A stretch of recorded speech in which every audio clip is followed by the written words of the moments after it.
From the Ash Rises a Phoenix, Chapter 4, written by Kangarooney. What's our plan? Aaron addressed his two friends. He looked at the healthy, wild plants taking over the room, at the cracked plaster and rotting furniture. And where are we? We're in an old military police base, Armin replied, pulling out a folded piece of paper. We're not very far away from Walrosa, since you spent the entire ride taking a nap. Aaron rubbed the back of his head. But you managed, despite my unconscious state. Barely. Armin stopped his meticulous unfolding of the paper to give Aaron his full attention. His lips curled at the corners. We were almost stopped by the Survey Corps, since they went out that morning of the attack. Oh shit. Aaron placed his elbows on his knees, leaned forward in anticipation. What happened? How did you avoid them? We nearly ran headlong into a small squad of theirs, led by your Levi. Armin bit his lip, trying to keep his face straight. His eyes betrayed him, bright with merriment. Aaron tried to speak, spluttered out half-finished sentences. Instead, you should know. What do you mean, my Levi? Mikasa, silent up until now, made Aaron more indignant by rubbing her fist against his skull. Come, Aaron, you were obsessed with him as a child. Art, Mikasa! He cowered lower in his seat, hands raised, trying to push her away. Gah, that's... stop! Armin laughed from in front of him, clearly pleased with the turn of events. Armin, help me, Armin! Mikasa stopped her assault with a rough jab to his side. The Cadet Corps was meant to feed you well. Why can I still feel your ribs? She dropped to his side and tried to pull his shirt up. Mikasa, he yelled in protest, batting her hands away. Walls, I'm being attacked from all angles. Armin. He glanced at the still laughing boy. I once liked Captain Levi. Not anymore. He's not my possession. Armin waved his hands, blowing Aaron's words back to him. I know. You're funny when you're annoyed like that. Who'd want anything to do with those hypocrites anyway? Not me, Aaron and Mikasa chorused in reply, each clasping their hands together. The trio stared at the clasped hands, then back at their eyes before dissolving into a giggle fit.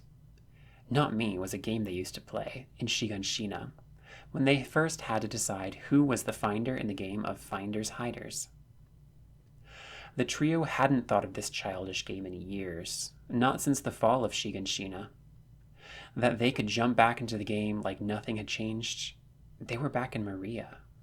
Maria, Aaron whispered, awed. We're home. He unclasped his hands and stood, looking into the darkening landscape. I can't believe it. He spun in a quick circle, grinning wide as adrenaline flushed his veins. Armin, Mikasa, we escaped Rosa. We're home. It's Maria. Yeah, Armin agreed. I hadn't really thought about it. We were too busy escaping. Then I was too busy being angry. But here we are. Mikasa buried her face in her scarf, eyes bright with tears. And Armin, Aaron reached toward his friend. Remember that book you showed me with the mountains of fire and fields of ice? We're almost there, Armin. And the sea. Armin grabbed Aaron in excitement. The sea, more salt than a merchant would ever know what to do with. It stretches further than you can see. That's why it's called the sea. I want to see the stars again, Mikasa joined, pulling out her scarf. Trost was so bright at night, torches and campfires always burning. I couldn't see the stars like we used to at home. Do you remember, Aaron? She looked up at the sky, searching even though it was still too bright. After I came home with you, we would sit on the steps and look at the stars. Of course I remember, Mika. His father knew the real names of the constellations, but Aaron could never remember what he called them. So when Mikasa came to live with them, he would join her on the stoop, making sure her scarf was around her neck securely. It was still cold out. Then he looked at the sky and pointed out shapes, named them after the walls, told her about Armin's book. You told me the one with the really bright star at the bottom that looked like a little crooked bow. You called it the home star. Erin finished her sentence, nodding along. A month before the anniversary of Mikasa's parents' death, she started to withdraw again. Erin saw her closing off, hiding under the scarf, refusing to pay attention to his prattling. He'd grabbed her hand and pulled her all the way to the other side of Maria, into the fields where the sheep grazed. Wait with me here, I want to show you something. They spent the day in the field, playing with the sheep and chasing frogs. When it got dark, he pushed her to a seat and pointed onto the horizon. The home star always points to home. It hovered above Shiganshina. You have a home, and that's with me, Mama, Father, and Armin. Mama was so angry with you for that, Mikasa giggled, remembering the next day, when they were awoken by Shepherd Gregor. The man warned them their parents had notified the garrison and the district's MP. We spent the whole night in the field watching the star. I couldn't believe it stayed the whole night through. Armin laughed, remembering the day as well. Your parents kept visiting me and Grandpa. Have you seen Erin or Mikasa? Every time they asked the same question. Erin rubbed his ear. Mama almost pulled my ear off for it. She followed me everywhere for a week, both of us. Armin laughed again, shaking his head. Curious why Mikasa brought this up, he asked her. Oh, well, her smile drooped. I never saw the home star since Shiganshina fell, and am worried that the star fell with it. Would you recognize it if you see it? Armin jumped up excited. Because if you do, then I'll be able to figure out where we are in relation to Shiganshina, and we can plan our next steps forward.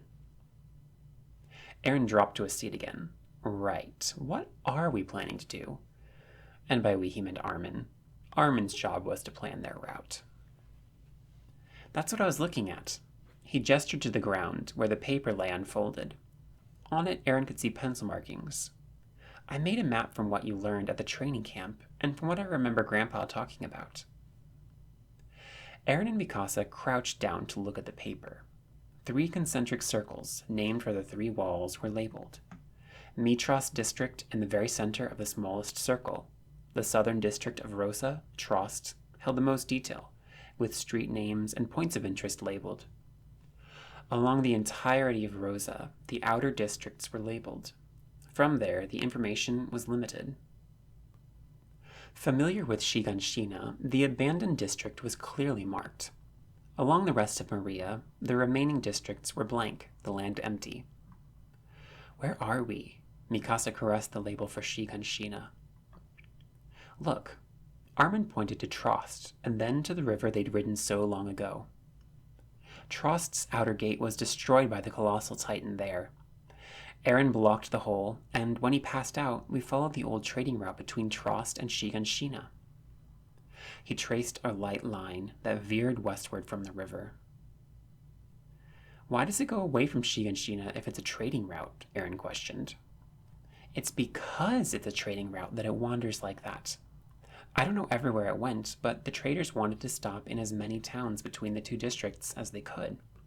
That way, they made sure to bring news to everyone. Oh. Erin saw that the line never made its way to Shiganshina. Armin had said he didn't know everywhere it went, so we shouldn't follow it all the way, should we? Not if we're planning to go home, no, Armin shook his head. And following the river doesn't make sense either, because it's a winding path, too. Armin, you said we were in an old MP base, but then you also asked Mikasa if she would recognize the star if she saw it. You don't know where we are, do you? Armin shrugged. I know there's a trading route, but no one I spoke to seems to know who was on it, and they got mad when I asked. It doesn't matter, those towns don't exist anymore. So I know there are towns. How many? How long between them? I don't know at all. Erin's eyes traced the blank space between Trost and Shiganshina. The map was so big, he wondered if they could even update it with little details. He pointed this thought out to Armin. No need to worry, of course I thought of that. Armin pulled several more pieces of paper from his bag. This one's of Trost. He dropped the first over the marked city. Unlike the small grouping of houses marked on the main map, this one had most streets labeled, small notes signifying locations Armin and Mikasa stole from, or good places to hide. Aaron's study of the map ended when Armin dropped more paper on it. I have a few empty papers for when we return home and want to map the city again. And we can map our path home. It's important to know where we've been. Lastly, Armin pulled out a book and opened to the 3rd page. The rest were blank. I even have a new journal for our travels. Mikasa carefully packed the other maps and papers away. We'll need to care for our materials. They're all we'll have from now on. Armin nodded in agreement. He handed her the notebook, then looked back to Aaron. From what you've told us, Titans are only active during the day. If we wait for the home star to rise at dusk, then we can plan our way forward and set out. Scrubbing his eyes, Aaron settled down to wait. Then perhaps we can sleep? Even though he'd barely awoken a few hours prior, Aaron could feel exhaustion weighing him down. He realized that all his energy from earlier was adrenaline, long used up. Just a light nap, he urged, rolling onto his back and looking at the roof. If we intend to travel at night, then we should sleep during the day, Armin agreed, and dropped to the ground beside Aaron. Mikasa moved around outside their vision, likely organizing their bags. Come on, Mika, Aaron called. We'll get everything on the way out. I want to cuddle. Aren't you supposed to be some big-shot military man by now? She asked, coming into Aaron's line of sight. He waved his hands at her, opening and closing them in a grabbing manner. Cuddle with us, he whined, ignoring her blunt remark. Armin giggled and scooted close to Aaron, grabbing one of his arms and pulling it down to hug. Aaron's always going to be a big baby, Mikasa. The girl sighed and walked to stand over Aaron. Fine. She dropped to her butt, landing directly on Aaron's stomach. He let out a solid oomph. As long as you're not as bony as you used to be. She sprawled across him, ignoring his whining. You used to be the pointiest brat I ever cuddled with. Armin giggled. The room went silent, the trio content to lie together. Even as the stones below began to dig into Aaron's muscles, he dared not move. This was family. This was home. With his sister splayed above and his brother beside, they made their home in an abandoned tower. At dusk, they would rise to find their future. Mikasa wanted her family to stay together. Of the 3, she was least excited about Aaron joining the cadet corps. Of the 3, she was least excited about traveling further than Shiganshina. Of the 3, she wanted to find their city, make a new home, and stay. Armin wanted to see the plains of ice, to watch mountains explode, and most of all to see the sea that stretched on forever. Aaron, too, wanted to see those great wonders, but they were only add-ons to his true goal of freedom. Freedom was escaping the walls, escaping the people. His limbs tingled. He kept thinking, I am free, he thought. I am free? Is he free? What is free? A thought niggled his mind. Aaron frowned and pushed it away. Now wasn't the time. He'd worry about this new ability some other time. How long will we travel for tonight? Mikasa broke the silence. Do you know when Titans wake up, Aaron? He considered her question. According to Mr. Mobley, Titans slept during the night. When they were starved for light, they took longer to waken than when they were out in the sun. Titans along the walls would fall into a coma-like state until they saw humans among them, whereupon their frenzies would begin anew. We should travel until an hour before dawn, I think. I don't remember how much sun is enough to wake a Titan. They might be different further from the walls. I agree, Armin joined the conversation. Or sooner if we find a good building to hide in. Also, he rose to his elbows, looking their way. If we turn away from the trading path, then we won't see any more buildings. He trailed off. No more buildings? Well, that was okay, because they were headed for Shiganshina ultimately. Why is that important? We'll need to find somewhere to keep the horses. They're in a stable right now. It's attached to the tower. If we're out in the wilds, then we'll have to tie them up, and I didn't take horse care classes. Aaron nudged Armin to lie back down. I did. We'll be fine. If we're high up in a tree, what if they run away or get loose? We won't be able to go down and catch them during the day, Armin argued, growing agitated. Besides, isn't your gear broken? Oh, my walls. He sat fully upright. Your gear is broken. I knew I was forgetting something. Armin, Aaron tried to sit up, mindful of Mikasa still weighing him down. Armin, we'll be okay. We need to get further from the city tonight. When we're far enough away, I'll look it over. I'm sure I can fix it. Aaron wriggled under his sister. Mikasa, I'm trying to have a conversation here. You're both getting too excited. She ignored his complaint. Lie back down. We're all tired. We should sleep. Then we can plan. Armin released a long breath. Oh, okay, I'm sorry. You're right.